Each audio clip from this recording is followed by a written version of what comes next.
Baked Tahong. Ingredients: 1 kilo, mussels, Tahong, cleaned, 1/4 cup, butter, softened, 10 cloves, garlic minced, 1 cup, Quickmelt cheese, grated, 1 teaspoon, ground black pepper.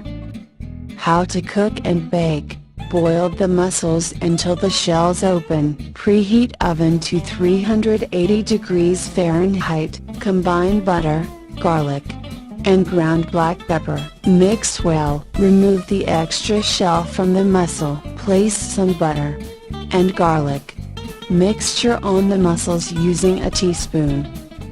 Top the mussels with grated Quickmelt cheese. Arrange the mussels in a baking tray, lined with aluminum foil. Bake for 15 to 20 minutes. Thank you for watching.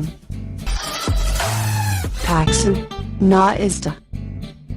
Ingredients: 1 kilo, fish, any kind of fish, cleaned, 1 cup, water.